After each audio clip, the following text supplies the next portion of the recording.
Estamos de volta com o Direto do Plenário e é para onde nós vamos agora. Os ministros já estão a postos para o início desta sessão plenária desta quarta-feira, dia 20 de agosto de 2008. Senhores ministros, havendo o número regimental, declaro aberta a sessão. O secretário procederá à leitura da ata da sessão anterior. Ata da 27ª sessão extraordinária realizada em 14 de agosto de 2008, presidente do senhor ministro Gilmar Mendes, ausente cadamente o senhor ministro Joaquim Barbosa, vice-procurador-geral da República, doutor Roberto Monteiro Gurgel Santos, pregoado os seguintes processos: ações diretas de inconstitucionalidades, agravos regimentais e reclamações, agravo regimental inquérito, referendo de medida cautelar e mandado de segurança. Declaro a ata aprovada. Senhores ministros, informo a presença no plenário dos alunos do curso de Direito da Faculdade de Direito de Franca, São Paulo. Sejam bem-vindos.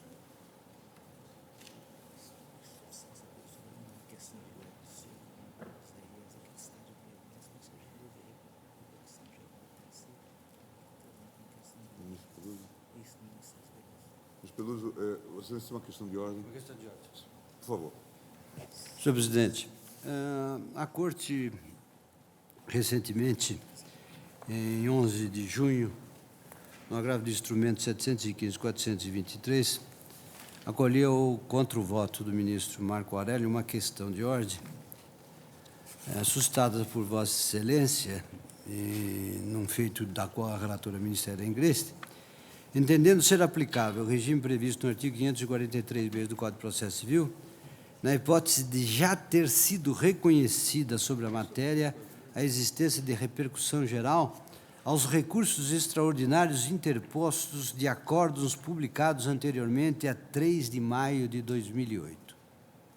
Isso apanha, portanto, qualquer recurso interposto na vigência do regime anterior, mas, aparentemente, o alcance desta decisão na questão de ordem apanha apenas os processos ou que estão nos tribunais ou que, estando aqui na presidência, não tinham sido distribuídos. Eu estou fazendo uma proposta, senhor presidente, porque os fundamentos são os mesmos e, a meu ver, a forciori não há motivo porque esse regime não se estenda aos recursos que já estão distribuídos nos gabinetes, que se aplique também o 543 para os que já estão no gabinete, que estão na mesma situação naqueles que estão nos tribunais. É nesse sentido que eu estou propondo essa questão de ordem em todos os feitos relacionados numa lista que eu submetia ao seu secretário. A consequência prática qual seria? É devolver os autos para efeito de retratação aos tribunais, nas questões cuja repercussão geral já foi assentada pelo plenário. Presidente, eu vou me permitir manter a posição anterior. Entendo que o Instituto da Repercussão Geral só passou a viger com a regulamentação procedida mediante regimento interno da Corte e que a baixa dos processos à origem poderá implicar processos cujos recursos forem interpostos em data anterior à regulamentação, poderá implicar uma consequência própria da repercussão geral, e seríssima, que é a própria Corte declarar prejudicado o recurso extraordinário já admitido, ou se tratar, né, de ponto de vista diverso do tribunal no processo em que estabelecida a repercussão geral, vir a modificar, consequência, como eu disse, de repercussão, de gradação maior da repercussão geral, vir a modificar, sem que a situação esteja apanhada pela repercussão, o acórdão proferido, formalizado.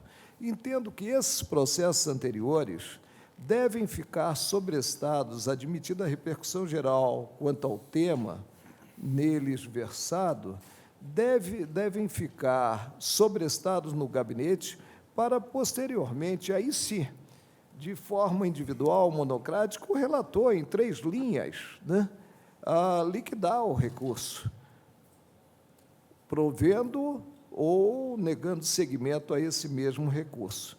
Por isso, eu peço vênia para permanecer com o entendimento, votando contra, né, a solução preconizada. Ministro Casal Direito.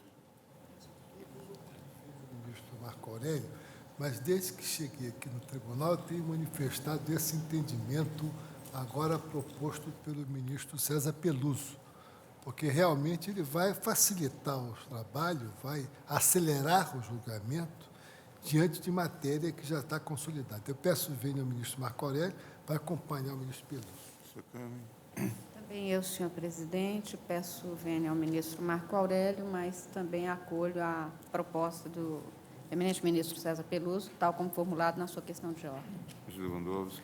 Também eu, senhor presidente, peço vênia ao ministro Marco Aurélio. Entendo que a medida proposta pelo ministro Peluso, ela é uma medida de racionalização dos trabalhos desta Corte e, portanto, acompanho essa proposta que foi feita por Sua Excelência. Ministro Brito. No mesmo tom, com a devida vênia do ministro Marco Aurélio. Ministro Celso de Mello. Peço vênia para acompanhar o relator, senhor presidente. Também no mesmo sentido. Então, senhor presidente, eu estou aplicando esse entendimento, então, a todos os processos que estão relacionados na lista que está com o eminente Na lista, secretário. Isso. em anexo já distribuída. Né? Qual é o número do processo, por gentileza, onde foi suscitada em questão de ordem? O primeiro deles É o primeiro, onde foi é o 540, 400... 510, do Rio Grande do Sul. 540, 410 410 do Rio Grande do Sul. Obrigado. Vou mandar, só direto já. Tá. Ministro Carlos Brito, da relatoria de Vossa Excelência, ação declaratória número 12, requerente à Associação dos Magistrados Brasileiros, requerido Conselho Nacional de Justiça. Senhor presidente, E há uma série de interessados. Excelência tem a palavra. cuida-se de ação declaratória de constitucionalidade proposta pela Associação dos Magistrados do Brasil, AMB, em prol da resolução número 7 de 2005 do Conselho Nacional de Justiça. Resolução que, aspas, disciplina o exercício de cargos, empregos e funções por parentes, cônjuges e companheiros de magistrados e de servidores investidos em cargos de direção e assessoramento no âmbito dos órgãos do Poder Judiciário e da outras providências, fecho aspas. Em linhas gerais, senhor presidente, são estes os fundamentos do pedido. Primeiro, o Conselho Nacional de Justiça tem competência para zelar pela observância do artigo 37 da Constituição e apreciar a validade dos atos administrativos praticados pelos órgãos do Poder Judiciário. Inciso 2º do parágrafo 4º do artigo 103b da Constituição Federal. Número 2. A vedação ao nepotismo é regra constitucional que decorre dos princípios da impessoalidade, igualdade, moralidade e eficiência administrativa. Número 3. Além de estar subordinado à legalidade formal, o poder público fica distrito à juridicidade, conceito mais abrangente que inclui os comandos diretamente veiculados pelo caput do artigo 37 da Constituição Federal. Número 4. A resolução número 7 de 2005 do CNJ não atenta contra o equilíbrio entre os poderes do Estado, não subordina nenhum deles a outro, nem vulnera o princípio federativo, devido a que não estabelece vínculo de sujeição entre as pessoas estatais de base territorial.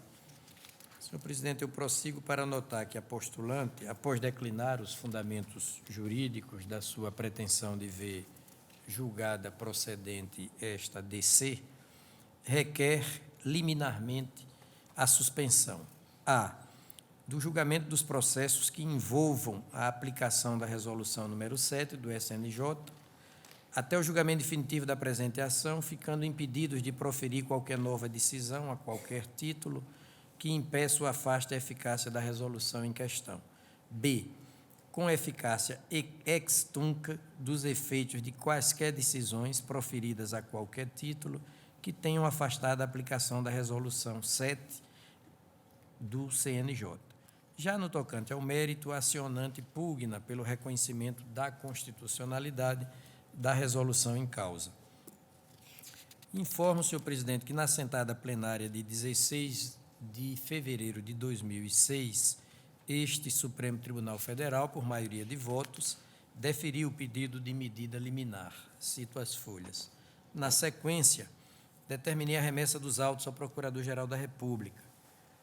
Procurador que se manifestou pela procedência da ação em parecer cuja ementa é a seguinte, aspas, ação declaratória de constitucionalidade, resolução 7/2005, do Conselho Nacional de Justiça, disciplina do exercício de cargos, empregos e funções por parentes de magistrados no âmbito do Poder Judiciário, competência do CNJ regularmente exercida, direta vinculação dos juízes e tribunais aos princípios prestigiados pelo artigo 37 da Constituição Federal, concretização pelas regras ordenadas do conteúdo normativo da Lei Maior, parecer pela procedência da ação, fecho aspas.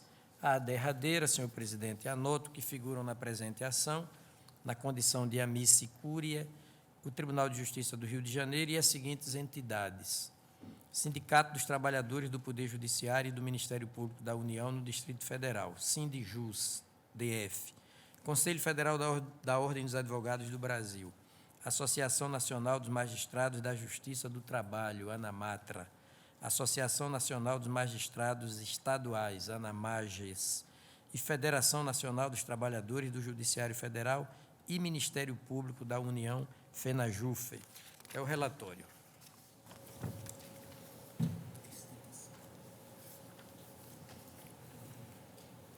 Pela requerente, a Associação dos Magistrados Brasileiros, AMB, falará o professor Luiz Roberto Barroso. Com a palavra.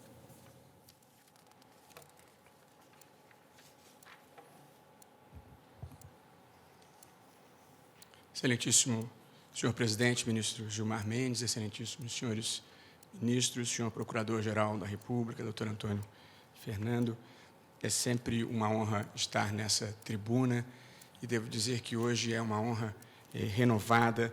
O Supremo Tribunal Federal tem prestado um papel inestimável na afirmação dos valores permanentes sobre as circunstâncias efêmeras e nós temos muito orgulho disso. A matéria versada na presente ação já foi objeto de um incisivo pronunciamento desta Corte em fevereiro de 2006 por ocasião da apreciação da medida liminar. Não participaram daquele julgamento os excelentíssimos ministros Henrique Ricardo Lewandowski, Carmen Lúcia e ministro Carlos Alberto Menezes, Direito. E por essa razão eu repasso muito objetivamente os principais argumentos defendidos naquela ação. E devo dizer que, por brevidade, adianto que não vou rediscutir nenhuma das questões preliminares já objeto de pronunciamento dessa Corte, como legitimidade ativa da AMB, pertinência temática ou cabimento da ação declaratória de constitucionalidade.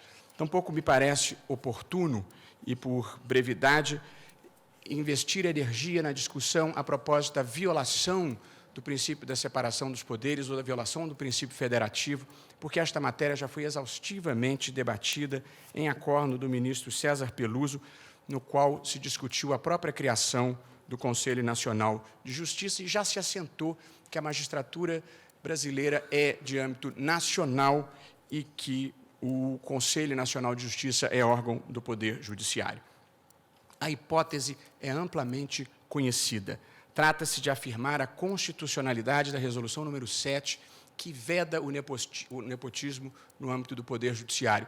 Ou como colocou de forma alegórica e espirituosa o ministro relator Carlos Aires Brito, trata-se de estabelecer que os agentes públicos tomam posse nos cargos e não dos cargos. Nós vivemos uma época em que o direito se reaproximou da ética, da filosofia moral, os valores morais ingressam no sistema jurídico por via dos princípios e a normatividade dos princípios é a tônica da interpretação e aplicação do direito no mundo contemporâneo.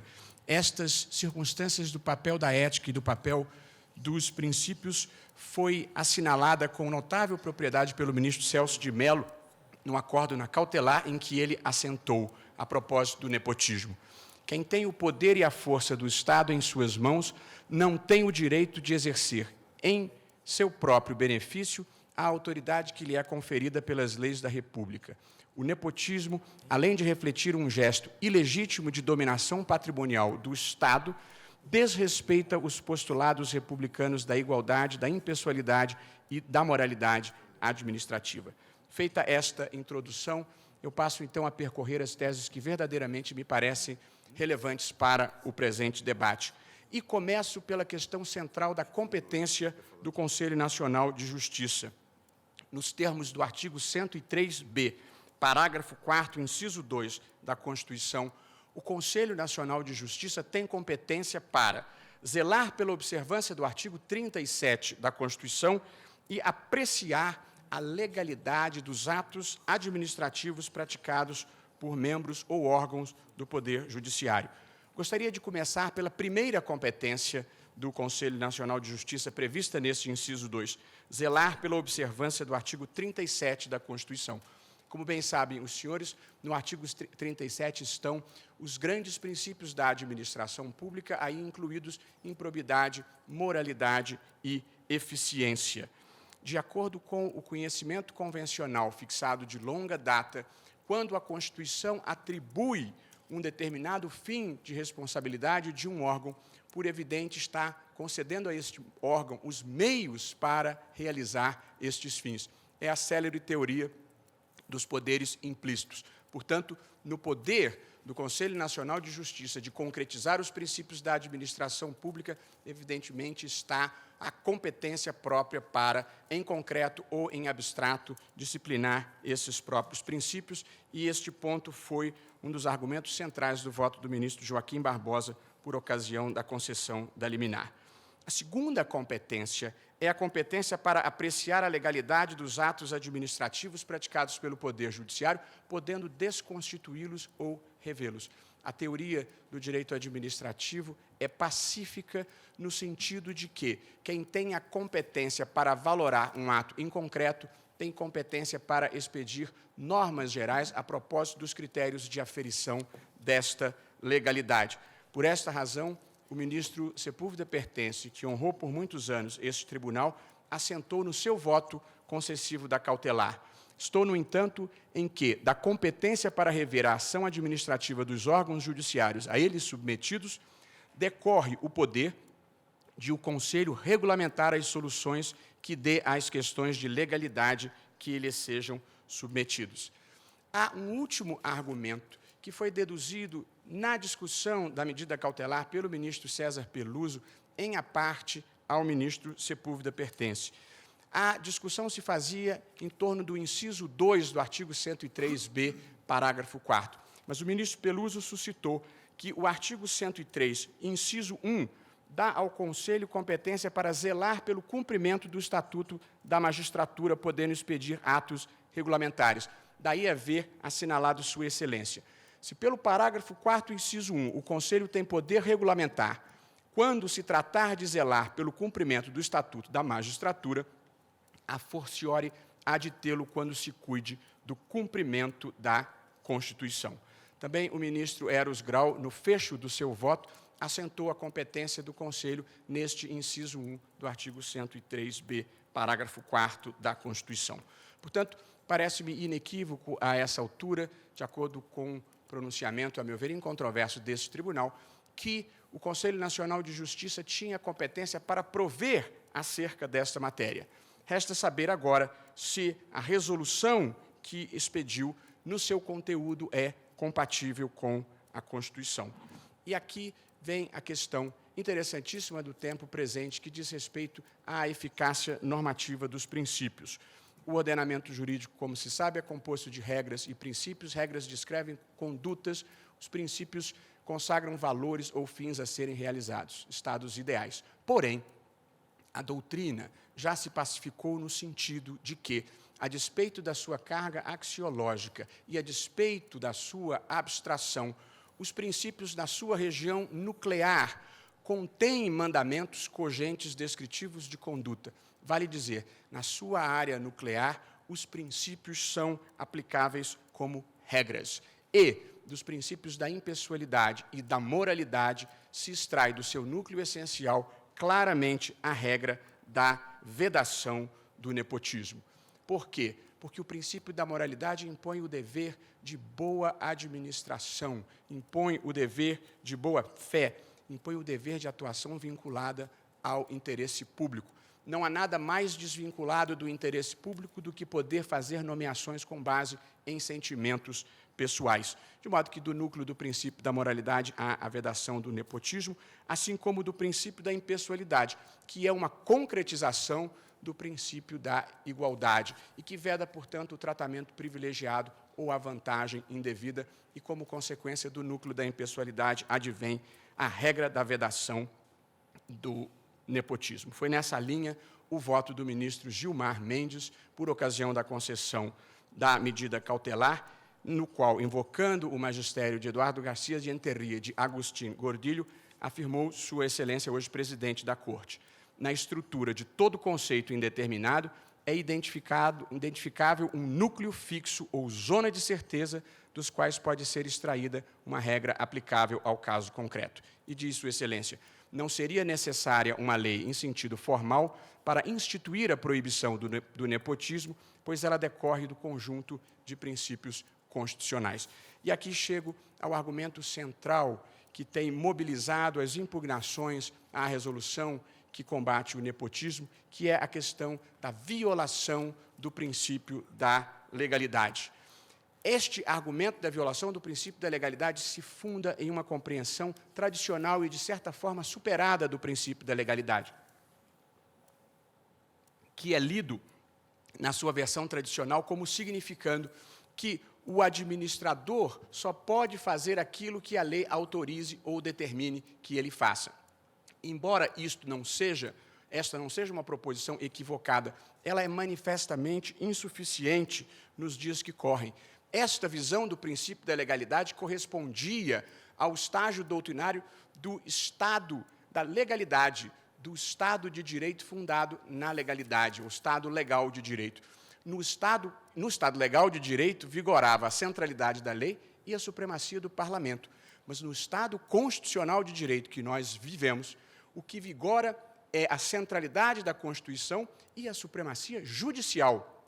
Supremacia aí entendida como sendo o papel da Suprema Corte determinar o sentido e o alcance das normas constitucionais.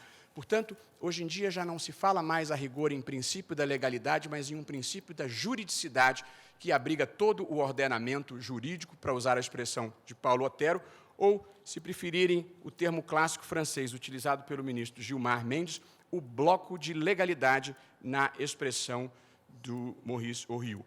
Esta visão mais abrangente da ideia de legalidade permite que o administrador atue diretamente em nome da Constituição, mesmo quando não haja lei e mesmo diante da omissão do legislador infraconstitucional. Por certo, se o legislador atuar editando a lei e a lei for constitucional, a lei é dotada de preferência. Mas onde não há lei, o administrador pode e deve agir em nome da Constituição, e foi precisamente isso que fez o Conselho Nacional de Justiça.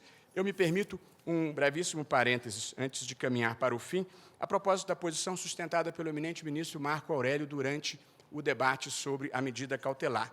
Sua Excelência entendeu que, por se tratar de uma competência regulamentar, não seria cabível a ação declaratória de constitucionalidade.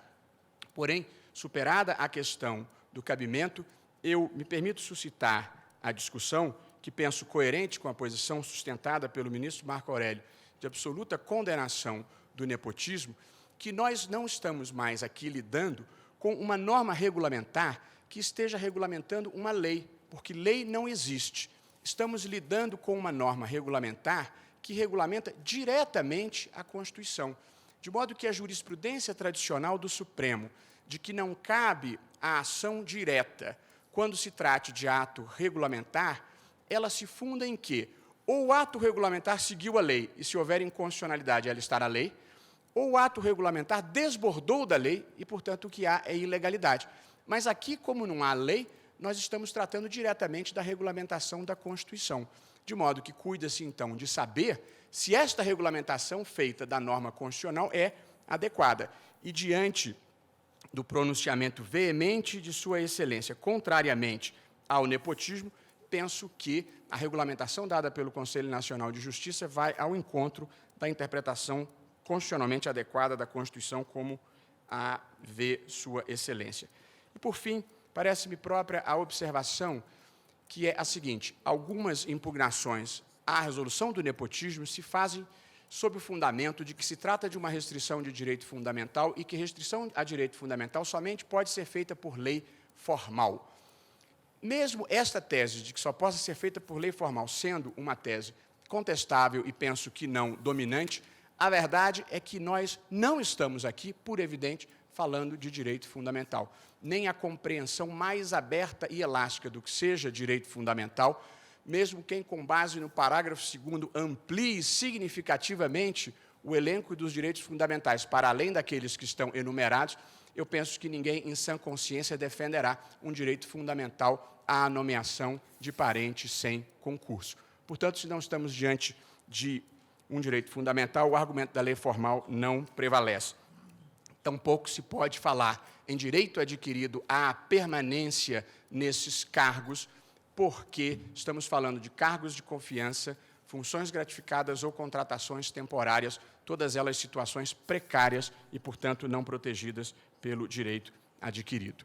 Como todos sabem, e Vossas Excelências melhor ainda, o Poder Judiciário vive um momento de vertiginosa ascensão institucional.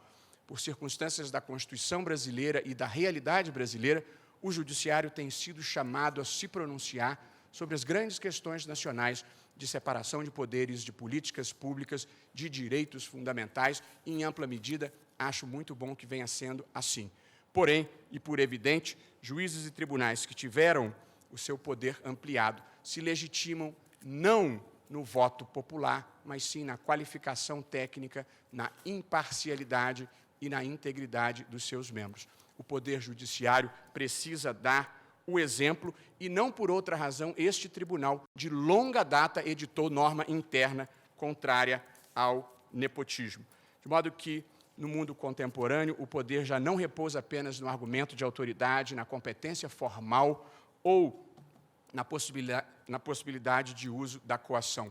O poder repousa na legitimidade que advém da ética, do que é certo e do que é justo. A Associação dos Magistrados Brasileiros, prestando o respeito devido às pessoas que foram investidas neste caso, nesses cargos, e agora estão sendo deles afastados, pede, no entanto, que esse egrégio tribunal confirme a medida cautelar, acolha o pedido e declare constitucional a resolução número 7. Muito obrigado. Presidente, Vossa Excelência me permite, apenas para primar pela celeridade, eu procedi à leitura do dispositivo do acordo alusivo à liminar e constatei que não figurou no dispositivo a rejeição da preliminar de inadequação da ação ajuizada, inadequação que eu sustentei em meu voto. Aliás, o ilustre advogado, doutor Luiz Roberto Barroso, fez justiça ao voto que proferi, ao apontar que o indeferimento da medida cauteladora em meu voto se lastreou em tema instrumental, não levando em conta o tema de fundo. Aliás, eu procurei, considerado que foi versado nos jornais nos últimos dias, a inspiração no que se lançou que eu teria sido o único voto indeferindo a liminar. E pesquisando a minha administração na presidência desta Corte, a minha administração na presidência do Tribunal Superior Eleitoral, eu vislumbrei uma razão equivocada, evidentemente, para concluir isso dessa forma, como se eu fosse a favor do nepotismo.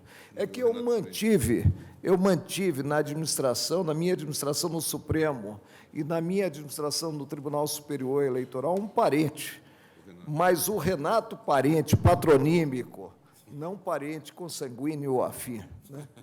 Agora, eu ponderaria a necessidade de nós corrigirmos a omissão, né, para não voltarmos a discutir a natureza do ato e consignar que o colegiado, né, ante a preliminar que levantei de inadequação, porque não se trataria de questionamento de um ato normativo abstrato do Conselho Nacional de Justiça, o plenário afastou esta preliminar e não voltarmos a discutir isso. Nós vamos fazer isso. Tá bem? Consignar, portanto,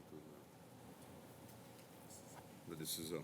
Engraçado que no voto que eu proferi, né, inclusive, eu comecei cogitando dos apressados, né, senhor presidente, aos apressados, em termos de conclusão, recomendo a leitura do voto que proferi na ação direta de inconstitucionalidade 1521.4 do Rio Grande do Sul, atentando para o enquadramento que dei ao famigerado nepotismo ante o texto da Constituição Federal. E, ao término do voto, né, voltei, inclusive, né, a mencionar essa problemática, reportando-me mais uma vez, até mesmo para afastar maledicências ao voto cáustico com tintas fortes que proferi na ação direta de inconstitucionalidade 1521.4 do Rio Grande do Sul, que, inclusive, rendeu-me inimizades.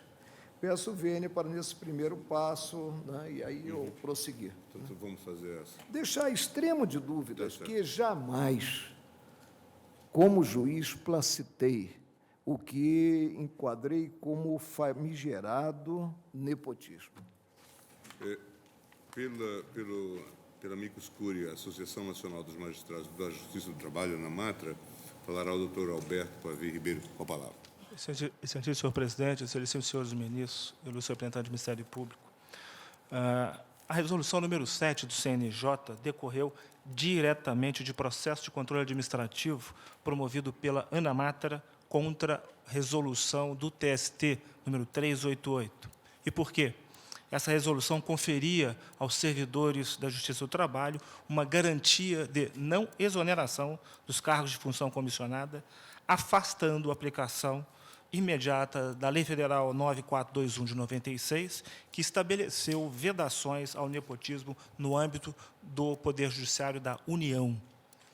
Não desconhece a ANAMATRA que, diante de matéria tão relevante, acabou o CNJ por ir além do pedido formulado por ela, ANAMATRA, no CNJ, que era apenas o de cassar a resolução do TST, culminando por editar a resolução número 7. Foi além do pedido, mas não exorbitou da sua competência. Fez exatamente aquilo que a Constituição Federal lhe otorgou no parágrafo 4º do artigo 103b, incisos 1 e 2, como já muito bem esclarecido pelo eminente professor Luiz Roberto Barroso. A amplitude dos fundamentos desenvolvidos por essa Corte, quando do julgamento da liminar, dispensam a ANAMATRA de reafirmá-los, até porque foram acolhidos quanto ao mérito de forma unânime pela Corte, como lembrado pelo eminente ministro Marco Aurélio agora, uma vez que Sua Excelência apenas não conhecia da ação naquele momento. Uma questão, no entanto, talvez esteja por merecer uma explicitação agora, partindo-se da premissa de que essa Corte confirmará a liminar. Tem-se o registro de que alguns tribunais não deram cumprimento à liminar, sob a alegação de que as ações ajuizadas impugnavam decisão da presidência do Tribunal de Segundo Grau, no ponto que determinava a observância da resolução do CNJ, e não a própria decisão do CNJ. Por isso, entenderam que não haveria óbice ao julgamento dessas ações. Em pelo menos um caso, noticiado nos autos, deu-se ainda o trânsito em julgado da decisão concessiva de segurança para servidores impetrantes que reclamavam o retorno à função comissionada. É dizer, o Tribunal de Segundo Grau ignorou a decisão da Corte, deu regular segmentação judicial, deferiu o pedido formulado e não houve recurso, transitando em julgado a decisão. Essa decisão será eficaz? Mesmo tendo sido proferida em franca desobediência à liminar dada nessa ADC? Entende a ANAMATRA que não, mas caberá a essa Corte dizê-lo. Ademais, outros casos podem ter ocorrido sem que se saiba ainda da existência de decisão e do seu trânsito em julgado.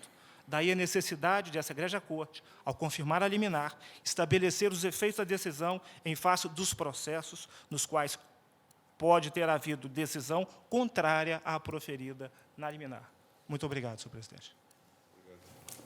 Pelo Ministério Público Federal, falará o Procurador-Geral, Dr. Antônio Fernando Barros e Silva de Souza. Com a palavra. Senhor presidente, senhores ministros, o Ministério Público, na sessão de fevereiro de 2006, que apreciou o pedido de liminar, manifestou sua sintonia com a tese desenvolvida pela autora. Tal posicionamento do Ministério Público foi reafirmado na manifestação escrita oportunamente apresentada.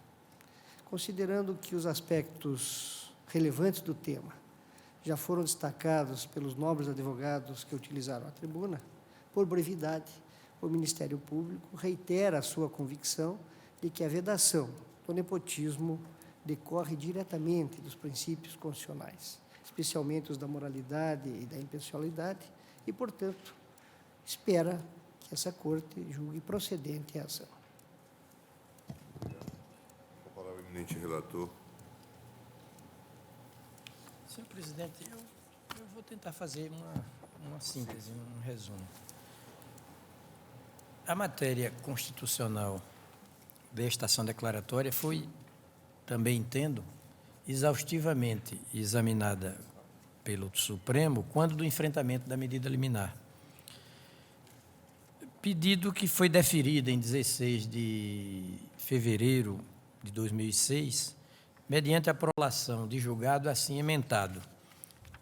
E eu vou ler a emenda do julgado, aspas. Ação declaratória de constitucionalidade ajuizada em prol da resolução número 7, de 18 de 2 de 2005, do Conselho Nacional de Justiça, medida cautelar. Patente a legitimidade da Associação dos Magistrados do Brasil para propor ação declaratória de constitucionalidade. Primeiro, por se tratar de entidade de classe de âmbito nacional. Segundo, porque é evidenciado o direto vínculo objetivo entre as finalidades institucionais da proponente e o conteúdo do ato normativo por ela defendido. Inciso 9 do artigo 103 da Constituição, com redação conferida pela emenda 45 de 2004. Ação declaratória que não merece conhecimento quanto ao artigo 3º da resolução, porquanto em 6 de 12 de 2005, o Conselho Nacional de Justiça editou a resolução número 9, alterando substancialmente a de número 7. A resolução número 7 do CNJ reveste-se dos atributos da generalidade. Os dispositivos dela constante veiculam normas proibitivas de ações administrativas de logo padronizadas. Impessoalidade, pela ausência de indicação nominal ou patronímica de quem quer que seja. E abstratividade. Trata-se de modelo normativo com âmbito temporal de vigência em aberto, pois claramente vocacionado para renovar de forma contínua o laço que prende suas hipóteses de incidência aos respectivos mandamentos. A resolução número 7 se dota ainda de caráter normativo primário, dado que arranca diretamente do parágrafo 4º do artigo 103b da Constituição e tem como finalidade debulhar os próprios conteúdos lógicos dos princípios constitucionais de centrada regência de toda a atividade administrativa do Estado, especialmente o da impessoalidade, o da eficiência, o da igualdade e o da moralidade, cabeça do artigo 37. Abro apenas um parêntese, senhor presidente, para me reportar a intervenção do eminente advogado e constitucionalista Luiz Roberto Barroso, no sentido de que, aliás, eu venho defendendo isso desde a promulgação da Constituição, desde os primeiros dias, de que o artigo 37 deixou claro que o direito é maior do que a lei. Vale dizer, há um princípio continente chamado juridicidade, que tem por um dos seus conteúdos o da legalidade. Mas o princípio da legalidade não esgota o da juridicidade. Até porque a legalidade a que se refere o artigo 37 é o primeiro princípio regente da atividade administrativa, mas é serviente dos outros princípios. Ela tem um compromisso conteudístico, axiológico, com os outros princípios, eficiência, moralidade, publicidade e impessoalidade. Aliás, o artigo 5º, inciso de número 2, ao dizer ninguém é obrigado a fazer ou deixar de fazer alguma coisa, senão em virtude de lei, já deixa claro também que o direito é maior do que a lei. porque não havendo lei, nem por isso deixa de haver direito. Não havendo lei, a conduta é lícita, está protegida pelo direito. Não havendo lei, todos têm o direito de não ter dever. Não havendo lei, todos têm o direito de não ter dever. Então, eu retomo essa teorização para também assentar minha plena adesão à tese de que, efetivamente, o princípio da legalidade é a chave de ignição de toda a administração pública, é o acelerador de toda a administração pública, mas não esgota o direito, porque a lei tem que ser aplicada impessoalmente, a lei tem que ser aplicada publicamente, com publicidade, a lei tem que ser aplicada eficientemente e a lei tem que ser aplicada moralmente. Retomo a leitura da ementa da decisão que proferimos em sede cautelar. O ato normativo que se faz de objeto desta ação declaratória densifica apropriadamente os 4 citados princípios do artigo 37 da Constituição Federal. Razão porque não há antinomia de conteúdos na comparação dos comandos que se veiculam pelos 2 modelos normativos, o constitucional e o infraconstitucional.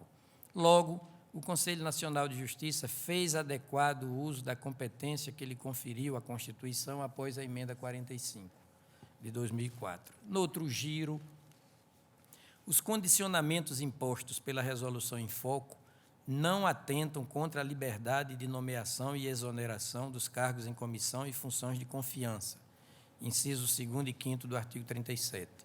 Isto porque a interpretação dos mencionados incisos não pode se desapegar dos princípios que se veiculam pelo caput do mesmo artigo 37, donde o juízo de que as restrições constantes do ato normativo do CNJ são, no rigor dos termos, as mesmas restrições já impostas pela Constituição de 1988, dedutíveis dos republicanos princípios da impessoalidade, da eficiência, da igualdade e da moralidade. É dizer, o que já era constitucionalmente proibido permanece com essa tipificação, porém agora mais expletivamente positivado. Não se trata, então, de discriminar o poder judiciário perante os outros 2 poderes orgânicos do Estado, sob a equivocada proposição de que o poder executivo e o poder legislativo estariam inteiramente libertos de peias jurídicas para prover seus cargos em comissão e funções de confiança, naquelas situações em que os respectivos ocupantes não hajam ingressado na atividade estatal por meio de concurso público. Ou seja, os princípios do artigo 37 são aplicáveis por igual a todos os órgãos, a todas as entidades da administração, de qualquer dos poderes da União, dos Estados, do Distrito Federal e dos municípios. O Supremo Tribunal Federal deixou isso muito claro. O modelo normativo em exame não é susceptível de ofender a pureza do princípio da separação dos poderes, e nem do princípio federativo. Primeiro, pela consideração de que o CNJ não é órgão estranho ao Poder Judiciário, artigo 92 da Constituição. Pelo contrário, é órgão nominalmente regrado como integrante do Poder Judiciário. E não está a submeter esse Poder Judiciário à autoridade de nenhum dos outros 2. Segundo, porque ele, Poder Judiciário, tem uma singular compostura de âmbito nacional, perfeitamente compatibilizada com o caráter estadualizado de uma parte dele, a Justiça Estadual. Ademais, o artigo 125 da Lei Magna defere aos Estados a competência de organizar sua própria justiça. É certo, mas não é menos certo que esse mesmo artigo 125, cabeça, junge essa organização aos princípios estabelecidos por ela, Constituição, neles incluídos os constantes do artigo 37, cabeça. Senhor presidente, medida liminar deferida para, com efeito vinculante, emprestar interpretação conforme para incluir o termo chefia, não só direção e assessoramento, também chefia, nos incisos 2º, 3º, 4º, 5º do artigo 2º do ato normativo em foco. B. Suspender até o exame de mérito desta ADC o julgamento dos processos que tenham por objeto questionar a constitucionalidade da Resolução 7 do Conselho Nacional de Justiça. C. Obstar que juízes e tribunais venham a proferir decisões que impeçam ou afastem a aplicabilidade da mesma resolução. E, finalmente, D.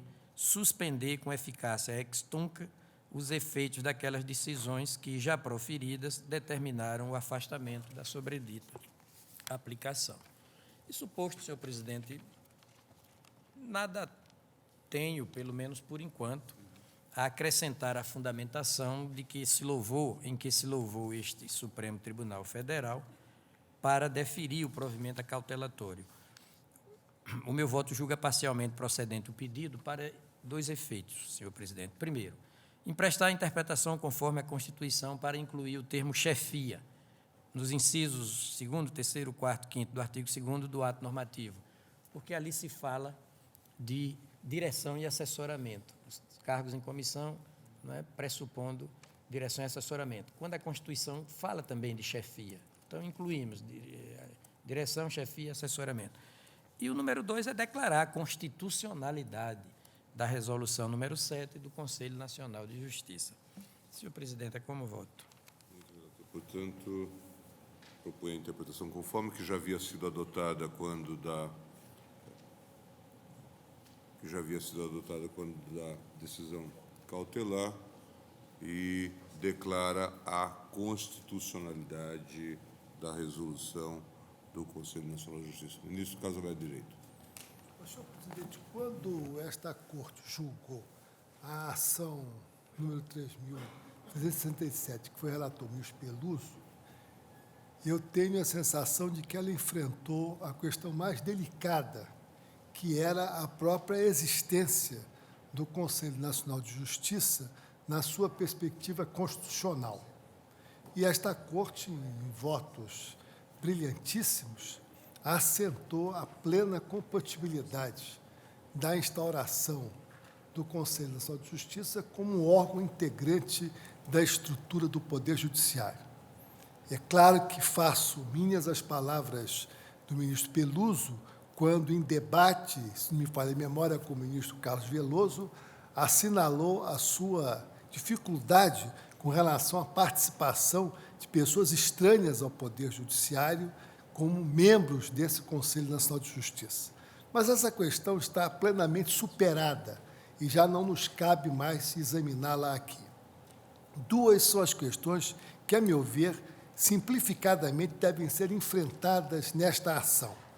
A primeira diz com a competência do Conselho Nacional de Justiça de editar uma resolução sobre este tema.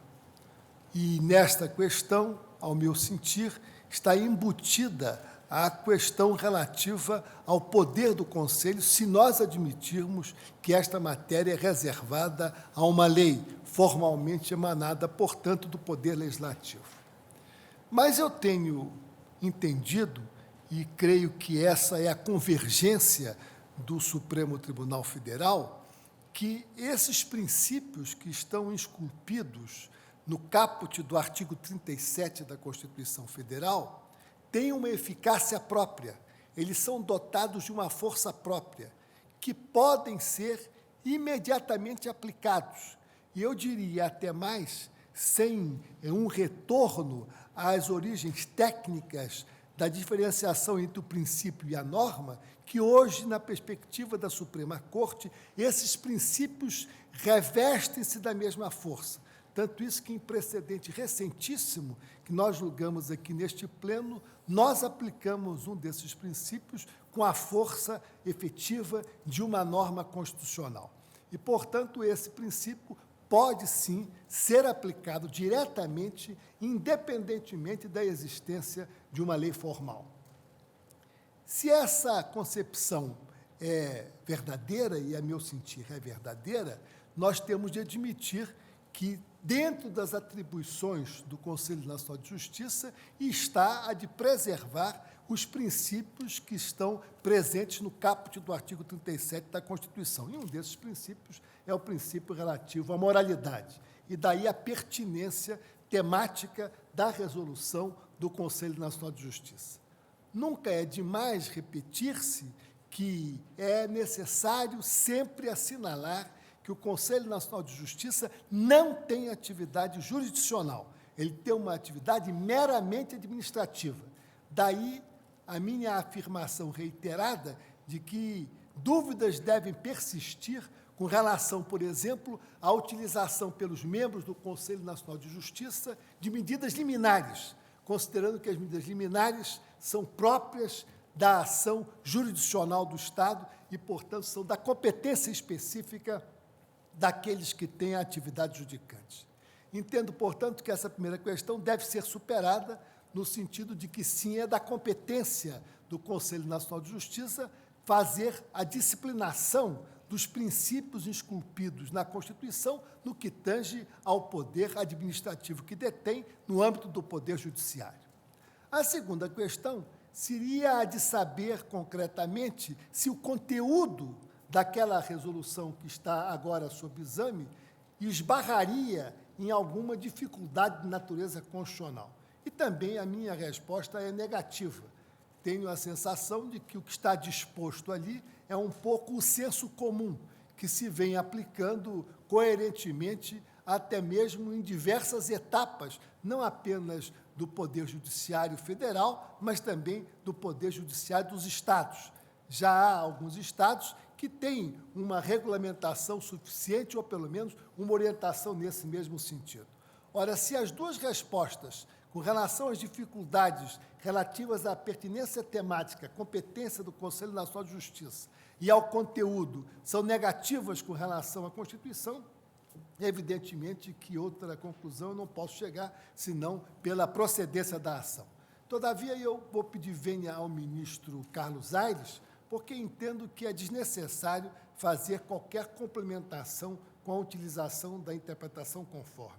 A resolução, como está redigida, tem um alcance sistemático extremamente ampliado e, ao meu sentir, alcança até pela natureza mesmo da expressão constitucional no que diz com os cargos em comissão, que se diferenciam até mesmo daquelas funções gratificadas e são cargos de direção e assessoramento superior e, portanto, incluem necessariamente os cargos de chefia.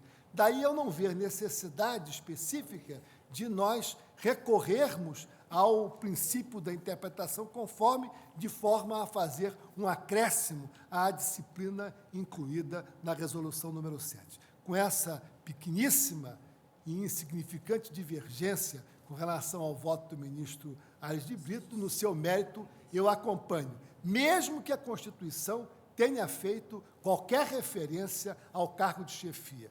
Eu tenho a convicção, e peço vênia ao meu eminente amigo, ministro Carlos Vires Aires de Brito, para mantê-la, é no sentido de que não há necessidade específica. O recurso à interpretação conforme deve ser utilizado quando, de fato, concretamente, a ausência da suplementação se faz necessária para o cumprimento da regra. E, nesse caso, evidente, pelo menos na minha compreensão, essa complementação não se faz necessária. Julgo, portanto, apenas procedente a ação nos termos em que foi posto com extremo brilho, extrema lucidez pelo eminente ministro Carlos Aires de Brito. Sim, porque, na realidade, a interpretação conforme não tira o conteúdo de procedência da ação direta. É nesses termos que voto, senhor ministro. Brito, quando do julgamento da liminar, nós não nos pronunciamos sobre essa questão.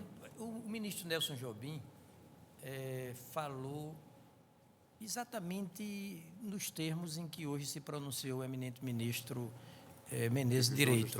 Agora, como a Constituição, às expressas, no inciso 5º do artigo 37, diz que os cargos em comissão se destinam apenas às atribuições de direção, chefia e assessoramento, usando os 3 substantivos, E a resolução não falou de chefia, falou de direção e assessoramento? A chefia pode ser intermediária, não Pode ser diretiva. intermediária, não ser diretiva. E pode ser uma chefia administrativa. Aí eu achei por bem quer dizer, não conciliar com a dirige, Constituição e deixamos. Mas a direção deixarmos já claro. inclui a chefia.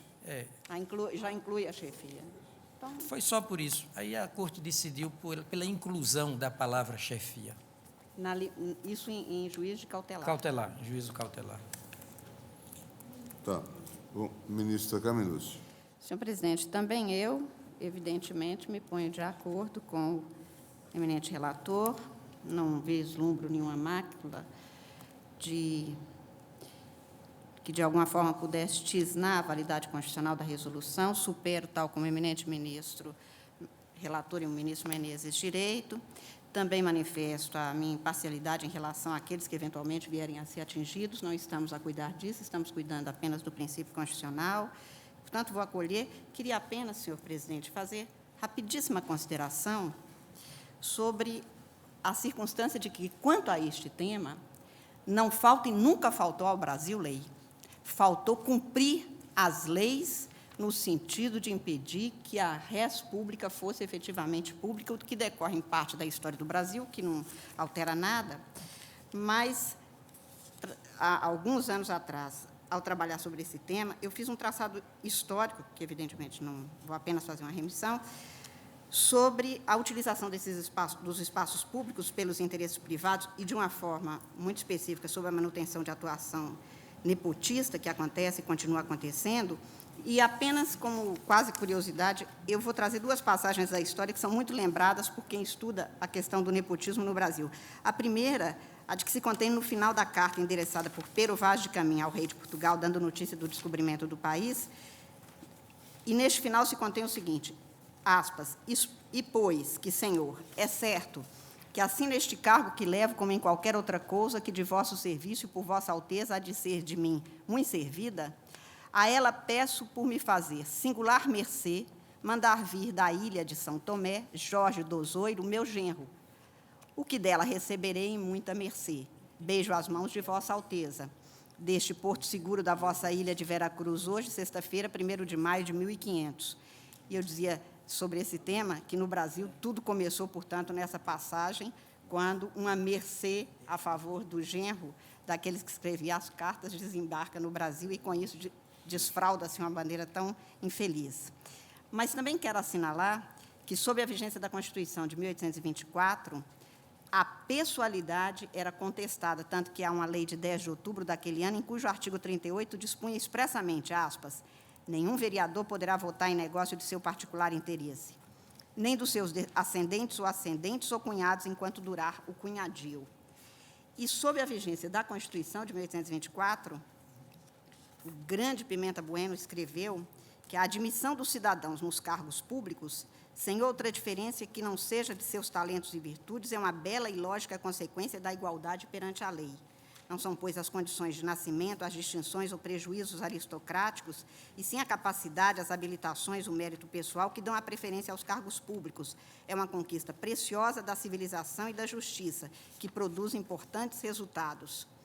E diz, a abolição dos privilégios, salvo a única exceção que forem essencial inteiramente exigidos por utilidade aos serviços públicos, é uma outra consequência necessária do justo e útil princípio da igualdade perante a lei. Por privilégio em geral ou na consideração do direito público, entende-se toda e qualquer espécie de prerrogativa, vantagem, isenção ou direitos, quaisquer concedidos com exceção da lei comum. Consequentemente, o privilégio pode expressar-se por uma das seguintes formas, ter direito superior ou preferência quando entrar em outros com concorrência. A República veio, desde o início, a exatamente evitar e expor em leis, inclusive nos textos constitucionais, quer em legislações anteriores. Por exemplo, a Lei 4717 de Ação Popular expressamente quebra a presunção de legitimidade dos atos administrativos quando alguém for admitido no concurso, sem concurso público e quando houver relação de parentesco. E isto já é, portanto, de 1965. A mesma coisa a legislação eleitoral desde a década de 30. Tudo isso a comprovar que, primeiro, o que o Conselho Nacional de Justiça fez foi dar verbo ao que já é um verbo definitivo, determinante e auto-aplicável da Constituição.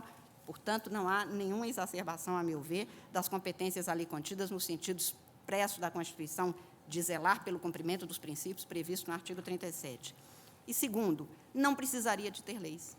Bastaria de ter decência no espaço público com que é efetivamente público para que o princípio democrático e a exigência republicana se cumprissem integralmente, razão pela qual, senhor presidente, eu estou acompanhando às inteiras o voto do eminente ministro Carlos Brito.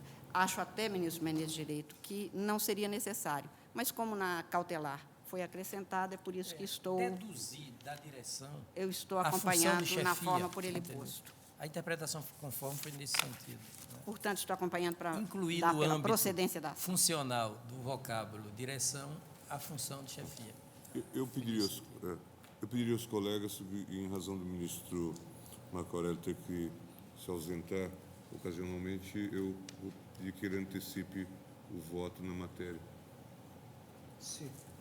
Se os colegas que me antecedem na votação permitirem, presidente, quanto à legitimidade da AMB, assento a pertinência temática.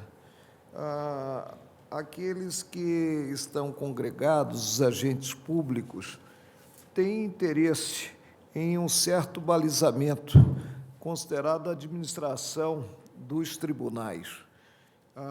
No mais, presidente, reporto-me ao voto que proferi na ADIM referida quando da apreciação do pedido de concessão de medida cauteladora, ADIM 1521, dígito 4. E, a partir do momento em que a Corte assentou que o ato editado pelo Conselho Nacional de Justiça é um ato abstrato, autônomo, tendo, portanto, isso já está decidido, pelo menos neste caso, e deixo para rediscutir a matéria em outro processo. Tendo, portanto, o Conselho a competência legiferante, concluo pela constitucionalidade, sem qualquer acréscimo, sem interpretação conforme, eu adiro à colocação do ministro Menezes de Direito, pela constitucionalidade da resolução editada. É como voto e peço licença para me retirar. Ministro Lewandowski. Senhor presidente, eu, primeiramente, gostaria de cumprimentar o eminente ministro Carlos Brito pelo brilhante voto que deu, na sequência da cautelar, do voto que proferiu na cautelar no ano de 2006. E comungo com Sua Excelência no entendimento de que os princípios que estão inseridos no caput do artigo 37, sobretudo o princípio da impessoalidade, da moralidade, da eficiência, são auto-aplicáveis no que diz respeito à vedação ao nepotismo. E eu farei uma exposição mais verticalizada acerca do tema no voto que proferirei em seguida no RS 579-951, dígito 4. Entendo também que a edição da resolução número 7 de 2005 insere-se na competência do Conselho Nacional de Justiça. Isso porque o artigo 103b da Constituição, em seu parágrafo 4º, inciso 1º, estabelece com todas as letras que compete ao CNJ zelar pela autonomia do Poder Judiciário, pelo cumprimento do Estatuto da Magistratura, podendo expedir atos regulamentares. Então, a resolução número 7 de 2005 nada mais fez do que regulamentar, isto no âmbito do Poder Judiciário, aquilo que se contém nos princípios do artigo 37, caput da Constituição Federal. E mais, em nenhum momento o CNJ extrapolou a sua competência, ouso dizer, porque no mesmo parágrafo 4º, o inciso 2º estabelece com toda a clareza e com todas as letras que compete também a esse órgão zelar pela observância do artigo 37. Portanto, ao editar a resolução número 7, nada mais fez o CNJ do que exercer o seu poder regulamentar, expedindo o ato apropriado, exatamente dentro de seu âmbito de competência, que, dentre outras atribuições, tem exatamente esta incumbência, ou consta essa incumbência, de zelar pela estrita observância do que se contém no artigo 37. Portanto, acompanho integralmente o voto do eminente relator. Senhor. Eu também quero acompanhar, vou acompanhar o voto do relator. Quero fazer alusão à bela sustentação feita pelo professor Barroso e apenas, dando a César o que é de César, observar que não precisaríamos ter ido à doutrina estrangeira para falar no princípio da juridicidade, porque já em 1990, num livro da professora Carmen Lúcia, tudo que foi dito depois a respeito dessa matéria, da extravasão, digamos assim, da legalidade, já está lá no primeiro capítulo desse livro da professora. Eu acompanho o relator. Dou a César apenas o que é de César. Ministro César Peluso. Carmen, o que é de Carmen. Senhor presidente, eu também acompanho o eminente relator. Eu peço, Vênia, para mandar incluir no acordo uma declaração de voto que oralmente já tinha feito quando do julgamento da liminar, que acho que a nada precisa ser acrescentado. E estou de acordo que, para efeito de explicitação, conste a palavra chefia em relação ao servidor que é a fonte da incompatibilidade, porque os incisos 3 e 4 do artigo 2º da resolução falam apenas em servidor investido em cargo de direção ou de assessoramento. Eu acho que seria bom mesmo que se constasse de direção, chefia ou assessoramento. Ministro Celso de Mello. Senhor presidente, eu proferi um longo voto quando do julgamento do pedido de medida cautelar, virtualmente antecipando a minha visão sobre o próprio fundo dessa controvérsia. Eu não vou ler o meu voto, apenas vou destacar alguns pontos. Eu entendo, como então salientei, que o Conselho Nacional de Justiça dispõe de competência constitucional para formular, de modo inteiramente legítimo, a resolução cuja constitucionalidade se busca confirmar nesta sede de controle abstrato. Referi-me, então, à circunstância de que, no domínio do Estado, não importa se no âmbito do judiciário, ou do executivo, ou do legislativo, as suas atividades hão de ser pautadas e exercidas com estrita observância dos postulados da igualdade, da moralidade, da impessoalidade e da eficiência. E observei, então, que esses princípios, erigidos à condição de valores fundamentais pela Carta Política e aos quais o Conselho Nacional de Justiça se mostrou extremamente fiel na resolução em exame, representam pauta de observância necessária por parte dos órgãos estatais, especialmente por parte dos órgãos do Poder Judiciário.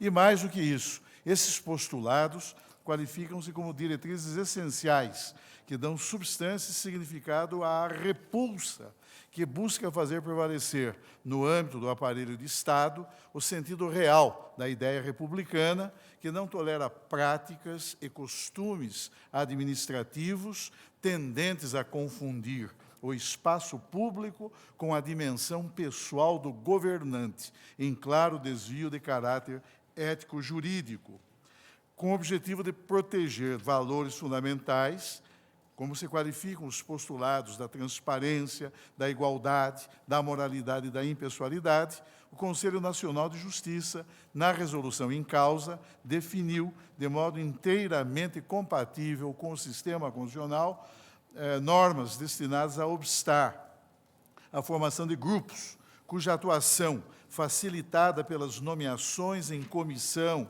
ou designações para funções de confiança ou contratações temporárias, acaba virtualmente por patrimonializar o poder governamental, convertendo-o, em razão de uma inadmissível inversão dos postulados republicanos, em verdadeira res doméstica, degradando-o, assim, à condição subalterna de instrumento de mera dominação do Estado, vocacionado não a servir ao interesse público e ao bem comum, mas antes a atuar como incompreensível meio de satisfazer conveniências pessoais e de realizar aspirações particulares.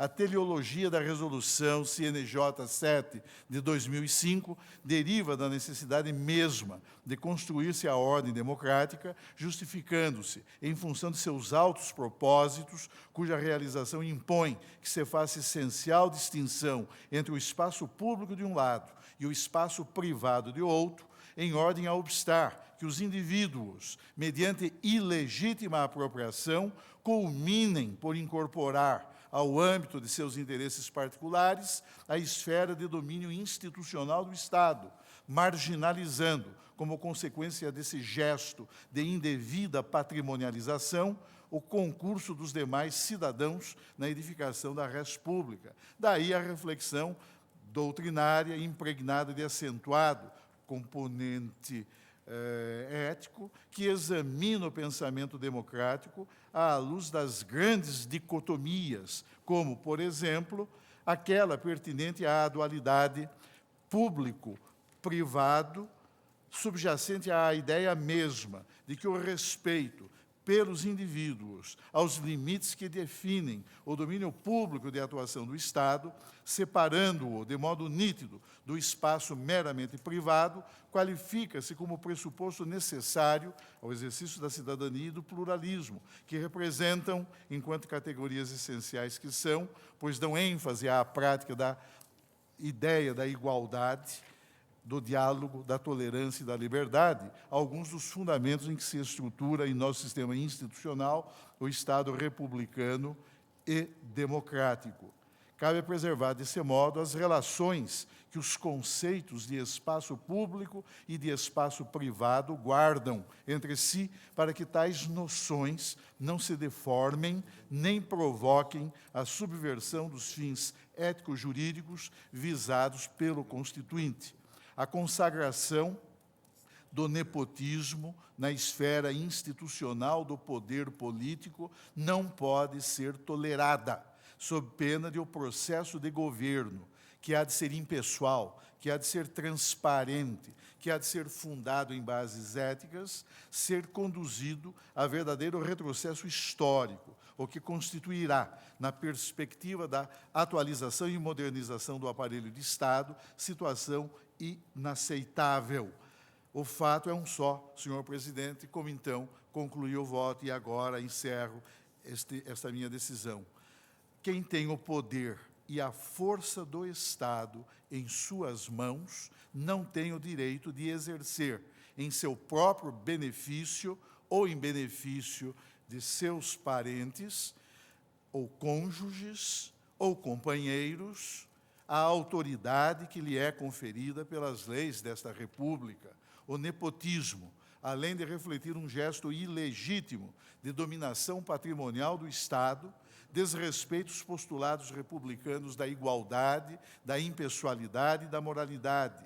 E esta Suprema Corte, senhor presidente, não pode permanecer indiferente a tão graves transgressões da ordem constitucional. É por isso, senhor presidente, que acompanho integralmente, inclusive com o aditamento ora feito, o doutíssimo voto proferido pelo eminente ministro Carlos Brito, apoiando-me também nas razões que já foram invocadas doutamente pelos eminentes ministros que compõem esta Corte. E, em consequência, senhor presidente, eu considero plenamente legítima, sob uma perspectiva estritamente constitucional, a resolução que o Conselho Nacional de Justiça editou, com o objetivo de banir de nossos costumes administrativos, no âmbito do Poder Judiciário, a prática censurável, a prática inaceitável do nepotismo. Por isso, também julgo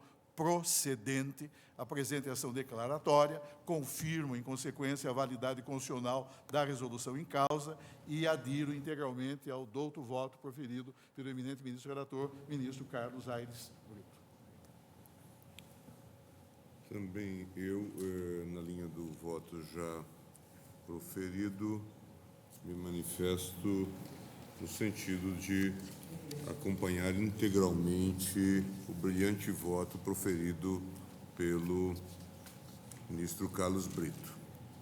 Estou fazendo junta as razões que já constaram do voto proferido na cautelar, superadas as questões preliminares suscitadas, e no mérito também estou subscrevendo integralmente o judicioso voto de Sua Excelência, inclusive no que concerne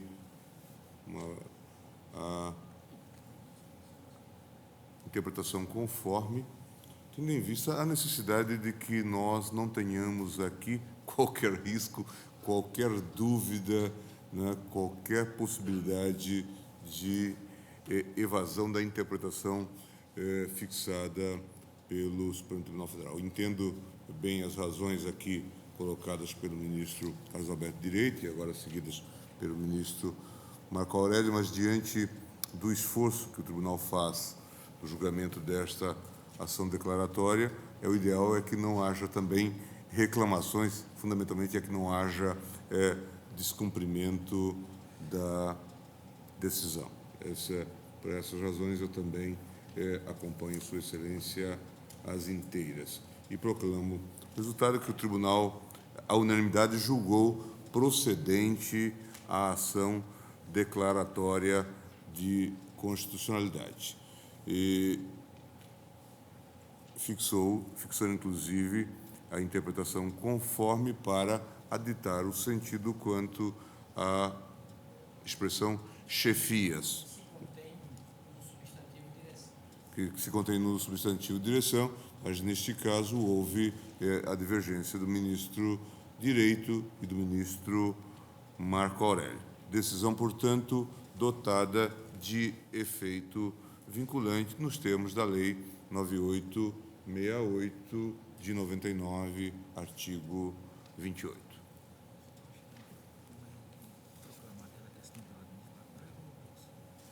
Eu só gostaria de recordar, como o ministro Marco Aurélio lembrou, que quanto à possível inadequação da ADC, houve o voto vencido de Sua Excelência, mas o tribunal, obviamente, manifestou-se no sentido da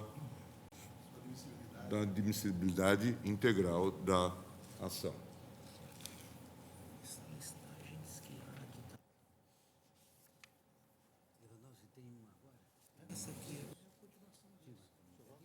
Senhores ministros, vamos fazer uma pequena pausa, 20 minutos, e em seguida voltamos para... Portanto, pleno intervalo da sessão, havia agora a expectativa, na verdade nós temos até alguns minutinhos que antecedem normalmente o horário do intervalo, é comum por volta das 4 horas da tarde, ou então que até se passe um pouquinho o tempo, mas é que a expectativa agora é exatamente do julgamento do recurso extraordinário 579.951, que trata da questão a ação do Rio Grande do Norte, é a questão do nepotismo também, não é, Karina? Essa do ministro Ricardo Lewandowski, que é justamente uma das ações que criam, sobre as quais a grande expectativa para a decisão nesta sessão plenária de hoje. Mas como é uma ação, um julgamento que com certeza ele vai se estender para a colocação do voto do ministro, existe a possibilidade de sustentação oral, é um julgamento que deve se estender, talvez até, isso é uma mera previsão, não é, Karina? Ele pode até tomar toda a segunda parte desta sessão plenária, seria impossível que nós tivéssemos adiantar-se este julgamento agora ainda ao final da primeira parte, então melhor fazer esse intervalo agora e nenhum julgamento que pudesse ser, sobre o qual já houvesse algum entendimento, e já se faria esta limpeza de pauta, digamos assim, em relação a algum tema sobre o qual já houvesse um entendimento por parte dos ministros. Então, nesse sentido, tivemos essa antecipação de poucos minutos, na verdade, faltam agora 6, 7 minutos para as 4 horas da tarde. Então, nós vamos para o intervalo e, na perspectiva, o retorno. O que vale é que, nesta primeira parte, nós já tivemos os julgamentos, primeiro de uma questão de ordem que foi levantada pelo ministro César Peluso e, na sequência, da ação declaratória de constitucionalidade número 12. Já voltamos em relação à ADC número 12, que é da questão do nepotismo, e vamos primeiro fazendo o registro de uma questão de ordem que foi levantada pelo ministro César Peluso.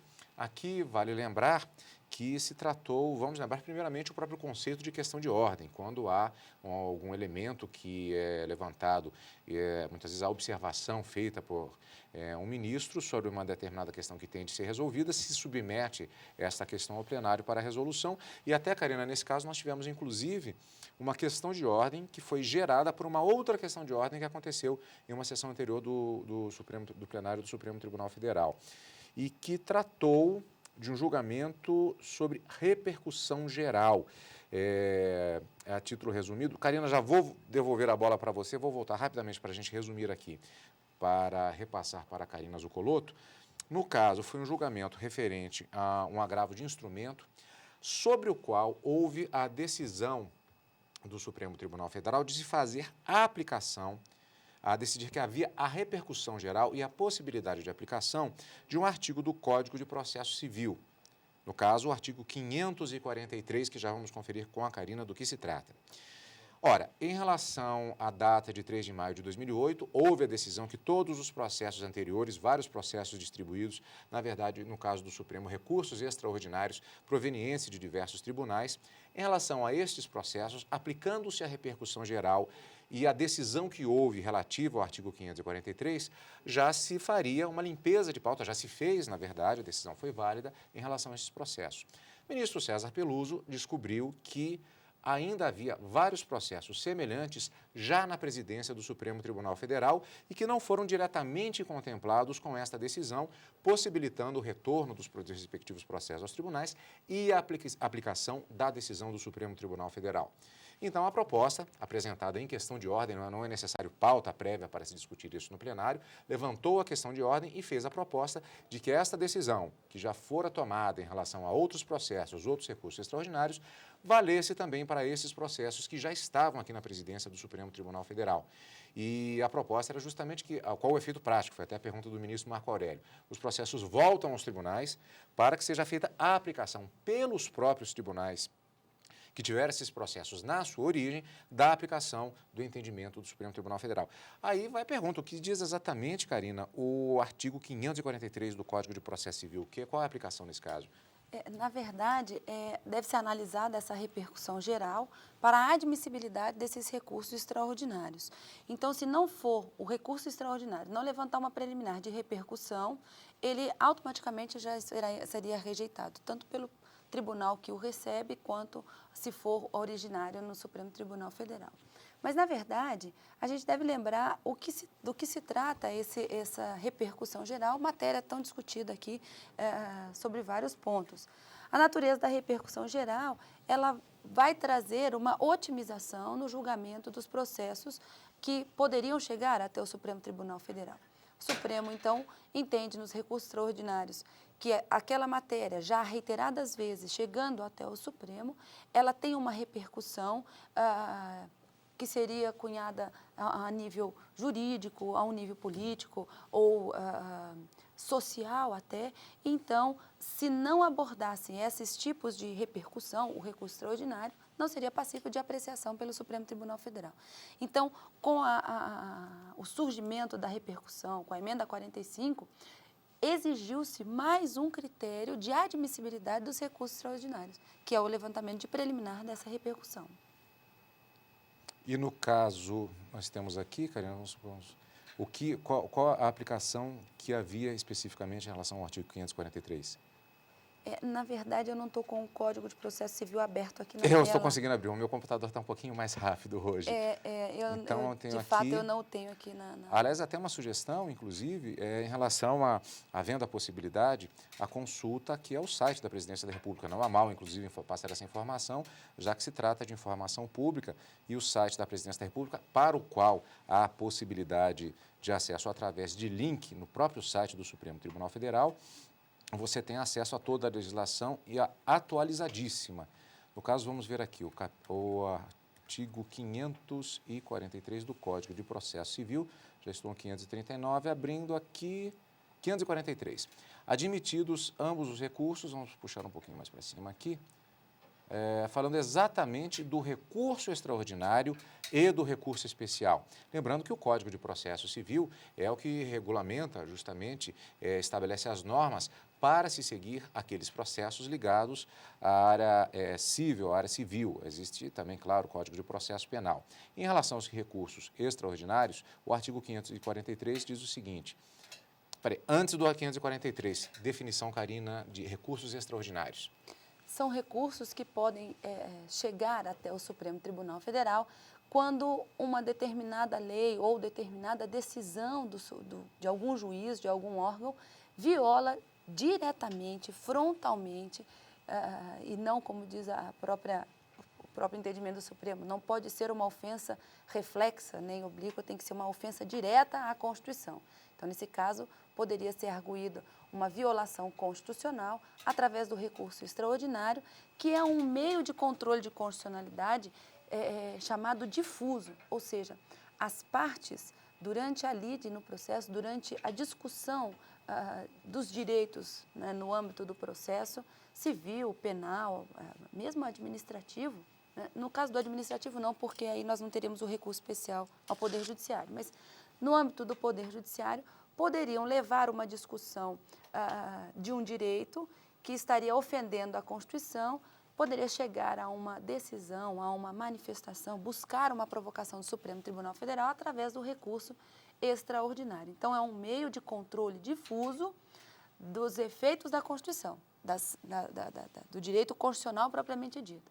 Ao contrário das ações diretas de inconstitucionalidade, declaratória de constitucionalidade, arguição de descumprimento de preceito fundamental, que também visam preservar o conteúdo da Constituição, mas aí nós chamamos, dentro do controle concentrado dessa constitucionalidade. E aqui a resposta final à charada. Na verdade, não é apenas o artigo 543, mas o artigo 543-B, como disse o ministro César Peluso. O texto diz o seguinte, Karina, que o computador veio rápido, já temos a resposta. Quando houver multiplicidade de recursos com fundamento em idêntica controvérsia, a análise da repercussão geral será processada nos termos do regimento interno do Supremo Tribunal Federal, observado o disposto nesse artigo. Aí a explicação justamente da data de 3 de maio, Karina, como você inclusive observava, como estávamos justamente checando essas informações, é justamente a data de vigor de artigos referentes ao regimento interno do Supremo Tribunal Federal. Exato. Inclusive, o telespectador pode acessar o site do Supremo Tribunal Federal, www.stf.gov.br, e lá nós temos um link que trata exatamente sobre o Instituto da Repercussão Geral, um instituto novo, recente, trazido com a reforma do Judiciário, e lá ele traz a sua regulamentação, que veio no Código de Processo Civil e também no regimento interno do Supremo Tribunal Federal. E lá nós temos as várias delimitações de entrada em vigência, exigência da preliminar de repercussão nos recursos extraordinários e a forma como o Supremo Tribunal Federal trabalha com os recursos interpostos, antes da data do regimento interno entrar em vigor e depois. E essa proposta do ministro Peluso é justamente para tentar, né, otimizar esses processos dentro da Suprema Corte. E se encaixamos justamente nessa definição, foi a proposta levantada através de questão de ordem para que outros processos que já estavam em possibilidade de julgamento também se estendesse o entendimento do Supremo e se aplicasse à repercussão geral nos termos do artigo 543-B, como está escrito aqui, são processos, ou seja, que caíram nesta multiplicidade de recursos com fundamento em idêntica controvérsia. Já a definição, definida a repercussão geral, esses processos também se encaixariam nesta situação, entendimento do Supremo. Sim, eles se encaixavam, foi por maioria, o Supremo entendeu que sim, e os processos voltam, portanto, processado dentro do previsto no regimento interno do STF, voltam os processos para aplicação pelas respectivas cortes, pelos respectivos tribunais, dos quais se originaram estes processos. Vencido apenas o ministro Marco Aurélio, né? Sim, porque que já havia se manifestado. Exato. Ele até ele faz questão de definir bem o voto, justamente porque, como ele se manifestara anteriormente num determinado entendimento, ele procurou manter uma coerência em relação a posicionamento adotado no outro julgamento. Então, por extensão, o posicionamento, ele fez questão de manifestar o voto nesse sentido. Bom, vamos para o segundo, quer dizer, na verdade, a segunda decisão na sessão plenária do Supremo Tribunal Federal e o primeiro julgamento de uma ação específica, no caso, a ADC número 12, relator ministro Carlos Aires Brito, Associação dos Magistrados Brasileiros, AMB e Aqui vale uma correção, aqui vale um ponto. Os telespectadores que estavam acompanhando desde o início a sessão repararam que, como nós temos aqui, você pode ver aí embaixo, aqui embaixo do seu monitor, ADC 12, Associação dos Magistrados Brasileiros, AMB.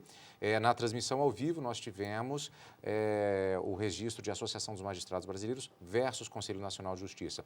Não é uma forma característica que seja utilizada propriamente nos processos no Brasil. Isso é uma finalidade didática para o telespectador compreender quando há duas partes em litígio, que têm posicionamentos contrários nas ações que estão em julgamento no plenário do Supremo, que você acompanha pelo programa direto do plenário.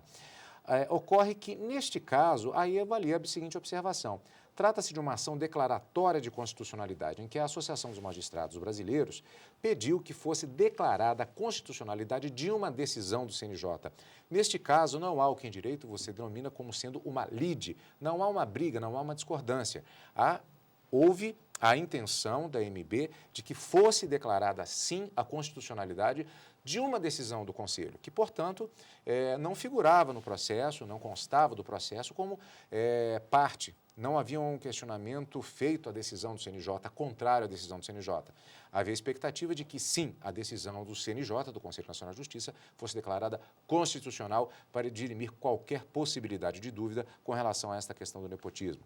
Diversos argumentos apresentados, competência constitucional para zelar pela observância do artigo 37 da Constituição, que trata exatamente disso, apreciação de validade de atos administrativos praticados pelos órgãos do Poder Judiciário.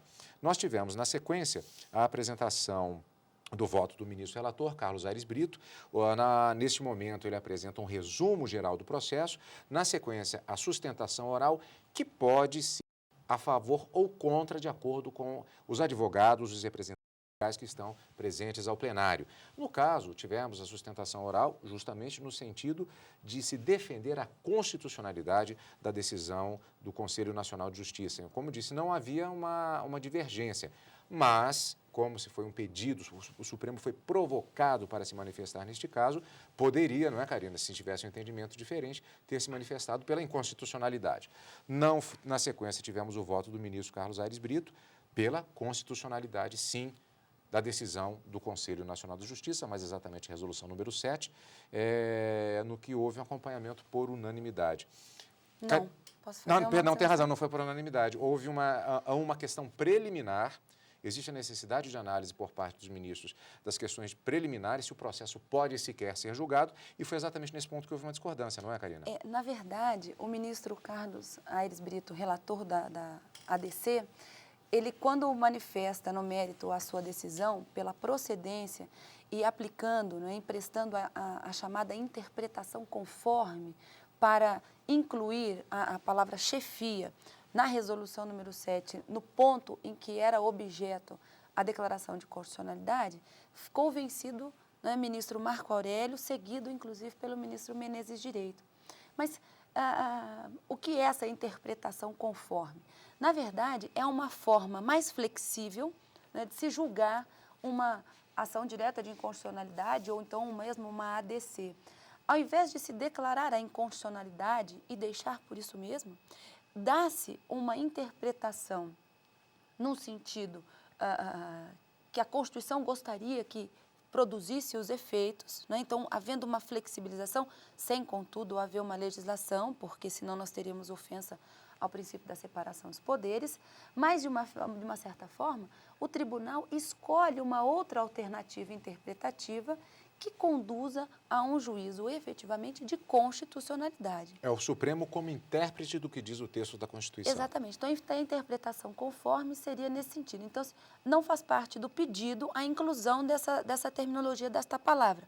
Mas entendeu o ministro Carlos Brito, seguido pela maioria dos ministros, vencido apenas Marco Aurélio e o ministro Menezes Direito, no sentido de se emprestar a terminologia utilizada pela Constituição Federal, lá no artigo 37, inciso 5, salvo engano, em que ele trata, né, dos cargos de assessoramento, chefia e um cargo de direção, de assessoramento e de chefia. Então, buscando a mesma terminologia adotada na Constituição, para que não se houvesse mais dúvidas acerca da constitucionalidade desta resolução, então, no primeiro momento, ele julgou procedente, emprestando essa interpretação conforme, ministro Gilmar Mendes, Carmen Lúcia, todos eles depois também corroborando com o mesmo entendimento, e também para declarar a constitucionalidade da resolução. Aliás, então, não foi 7. nem, isso já foi no mérito, não foi nenhuma questão preliminar. Não, não foi na preliminar, foi Já já foi no no mérito mérito,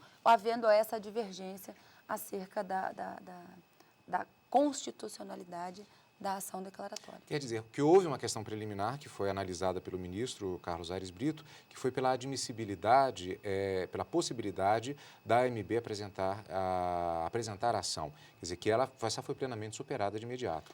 Quanto à legitimidade, Isso, né? Inclusive, o ministro Marco Aurélio já havia sustentado essa legitimidade da AMB quando nós tivemos o julgamento daquela ADI sobre a inelegibilidade, né? Sobre a questão colocada, inclusive, tornando-se súmula vinculante? Eu não tenho certeza se nesse caso foi debatida a súmula vinculante. Eu devo estar fazendo mas confusão. mas eu não tenho certeza, pode ser. Mas eu gostaria para o telespectador que pode ter se confundido, a gente estava falando sobre o mérito, aí voltou para preliminar, aí não era preliminar.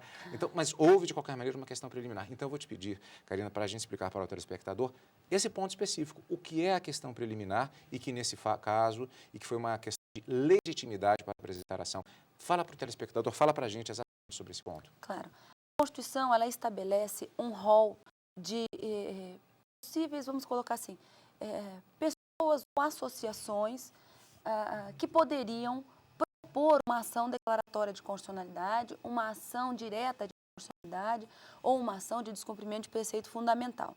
Dentre eles, nós temos o presidente da República, o procurador-geral da República e as associações,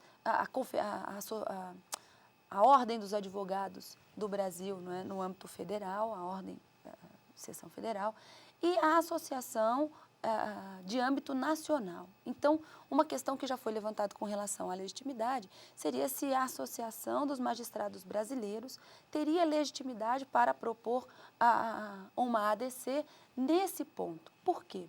Porque, de acordo com a interpretação, é preciso que uma associação, para propor qualquer uma dessas ações que visam controle de constitucionalidade, deveriam ter pertinência temática. Ou seja, aquela ação proposta, uma ADI, uma ADC, deveria estar diretamente relacionada com os interesses da própria classe, da própria entidade que representa uma associação, portanto, de âmbito nacional. Mas, no outro momento, não vamos levantar agora situações pretéritas, mas em outro momento essa ilegitimidade foi levantada pelo ministro Marco Aurélio. Até eu me lembro dessa vencido, e hoje, novamente, mas o plenário, por a maioria de votos, entendeu que havia superado essa legitimidade, que eles têm legitimidade, sim, para propor a ação declaratória, que trata desse assunto do nepotismo e da repercussão, da aplicação, da resolução número 7, vinda do CNJ. Fazendo uma ficção, quer dizer que se, por exemplo, nós fizéssemos a fundação de hoje para amanhã da Associação dos Apresentadores e Comentaristas da TV Justiça no Supremo Tribunal Federal e apresentássemos uma ADIM ou uma ADC, seria motivo de riso, é claro, porque nem teria possibilidade, não há representatividade, não cumpriria-se os recursos, por mais que a peça apresentada fosse uma belíssima peça de retórica, de argumentação jurídica. Não seria aceita porque não preencheria os pré-requisitos necessários para que ela fosse julgada. Requisitos de legitimidade. Nós, pessoas comuns, eu diria, que não estamos elencados, né, no rol dos legitimados para a propositura dessas ações, não poderíamos ingressar com essa ação porque ela seria, né, rejeitada preliminarmente, né? Não avançaria sequer no mérito, porque de antemão já se veria que não tinha legitimidade para tanto. Bom, superada essa questão preliminar, passou-se para o julgamento de mérito e a Karina já adiantou, né, Karina, qual foi justamente a decisão dos ministros. Por maioria, foi considerada procedente a ação declaratória de constitucionalidade referente à resolução número 7 do Conselho Nacional de Justiça, que disciplinou o exercício de cargos, empregos e funções por parentes cônjuges e companheiros de magistrados e de servidores investidos em cargos de direção e assessoramento do âmbito do Poder Judiciário. Bom, nós estamos agora com a expectativa da continuação desta sessão plenária. Continuamos aqui na expectativa, portanto, do retorno dos ministros e o acompanhamento da segunda parte dessa sessão plenária. Outro dia nós brincávamos, né, Karina, que de vez em quando eu digo assim, bom, agora nós vamos tomar um cafezinho, e a Karina até brincou assim, provavelmente o telespectador vai pensar que a gente toma café o tempo todo. Não é tanto, é mais uma figura de retórica. Vamos tomar um cafezinho? Tá certo, então. Vamos para o intervalo e, na sequência, nós voltamos para a segunda parte desta sessão plenária do Supremo Tribunal Federal, que você acompanha aqui no Direto do Plenário, na TV Justiça.